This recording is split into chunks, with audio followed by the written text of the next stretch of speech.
Welcome to AB tutorial. మనకి ఈరోజు ఆంధ్రప్రదేశ్ నుంచి APPSC Andhra Pradesh public service commission నుంచి కొన్ని అప్డేట్స్ అయితే రావడం జరిగిందనమాట. సో ఆంధ్రప్రదేశ్ రాష్ట్ర వ్యాప్తంగా రిలీజ్ అయ్యేటువంటి మ్యాక్సిమం నోటిఫికేషన్స్ అనేవి ఏవైతే ఉంటాయో గ్రూప్ 1 కాడి నుంచి గ్రూప్ 4 వరకు కూడా అన్నీ కూడా ఆంధ్రప్రదేశ్ పబ్లిక్ సర్వీస్ కమిషన్ కింద నిర్వహించబడుతుందనమాట. అయితే రీసెంట్గా మనకి ఈ యొక్క జూనియర్ అసిస్టెంట్ అనమాట, అంటే కంప్యూటర్ ఆపరేటర్లు, అదేవిధంగా గ్రూప్ 2 సంబంధించి, గ్రూప్ 1 సంబంధించి కొన్ని పోస్టులు అయితే రిలీజ్ అవ్వడం జరిగిందనమాట. వీటన్నిటికి సంబంధించి మనకి ఎగ్జామ్స్ అయితే జరగాల్సింది. వీటికి ప్రిలిమ్స్, మెయిన్స్ ఈ యొక్క ప్రాతిపదికన ఎగ్జామ్స్ అయితే జరుగుతున్నాయి అన్నమాట. కొన్నిటికి ఇంటర్వ్యూస్ అయితే తీసివేయడం జరిగింది. సో ఇక్కడ వచ్చేప్పటికి ఈ యొక్క షెడ్యూల్ అయితే ఇవ్వడం జరిగింది నోటిఫికేషన్స్ సంబంధించి. అదేవిధంగా అప్లికేషన్స్ పెట్టుకున్న వాళ్ళు కూడా ఉన్నారనమాట, ఎగ్జామ్స్ కోసం వెయిట్ చేస్తున్న వాళ్ళు కూడా. సో అయితే ఏపీపీఎస్సీ నుంచి ఇప్పటివరకు అప్డేట్స్ అయితే లేవు. ఎప్పుడు ప్రిలిమ్స్ కండక్ట్ చేస్తారు, తర్వాత మెయిన్స్కి సంబంధించి మనకి అప్డేట్స్ అయితే రావాల్సి ఉంది. అయితే రాష్ట్ర ప్రభుత్వం నుంచి అవసరాలకు తగ్గట్లు నిధులు మంజూరు కాకపోవడమే ఈ యొక్క నియామక రాత పరీక్షలు నిర్వహించలేదని పరిస్థితులు ఏపీపీఎస్ ఉన్నట్లు మనకైతే ఇన్ఫర్మేషన్ అయితే క్లియర్గా అర్థమవుతుంది.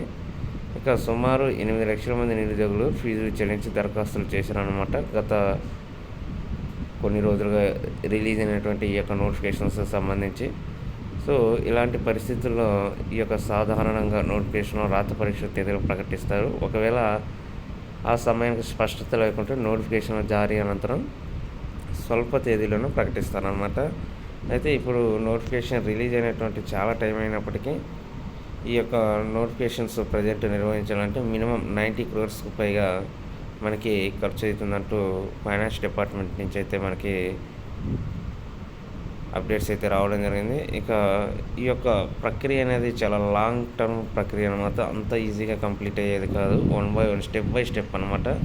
సో ప్రతి స్టెప్ కూడా చాలా కేర్ఫుల్గా వీరు ఎగ్జామ్స్ అనేవి కండక్ట్ చేయాల్సి ఉంటుందన్నమాట, ఎక్కడ కూడా చిన్న మిస్టేక్స్ జరగకుండా. అదేవిధంగా మనకి గతంలో ఈ యొక్క ఉద్యోగాల అప్లికేషన్ ప్రాసెస్ కోసం 250, అదేవిధంగా ఎగ్జామ్ ఫీజు కింద 125 అయితే చెల్లించినట్లు పేర్కొన్నారు. ఇక ఎవరైతే రిజర్వేషన్ క్యాండిడేట్స్ ఉన్నారో వారికి ఓన్లీ ఈ యొక్క ప్రాసెసింగ్ ఫీజు కాకుండా ఎగ్జామ్ ఫీజు మాత్రమే ఇవ్వడం జరిగిందనమాట. జూనియర్ అసిస్టెంట్ భర్తీలో దరఖాస్తు ప్రాసెస్ ఫీజు 250, అదేవిధంగా పరీక్ష ఫీజు కింద 80 రూపీస్ అయితే తీసుకోవడం జరిగిందనమాట. ఇవి గత సెప్టెంబర్ నుంచే వెలువడిన నోటిఫికేషన్, ఇప్పటికీ పరీక్ష తేదీలు వెలువడకపోవడం, ఇవన్నీ కూడా ఏపీపీఎస్సీకి నిధులు లేవంటూ ఇక్కడ రావడం జరిగిందనమాట. సో అదేవిధంగా ఈ యొక్క సర్వీస్ కమిషన్ నుంచి అసిస్టెంట్ కన్వర్జేటివ్ ఆఫ్ ఫారెస్ట్ పోస్టుల భర్తీకి నోటిఫికేషన్ గత నెల 24న వెలువడింది. వీటి ప్రకారం ఉద్యోగాల నుంచి దరఖాస్తుల స్వీకరణ 9th వరకు ఉంటుందంటే ఇక్కడ రావడం జరిగింది.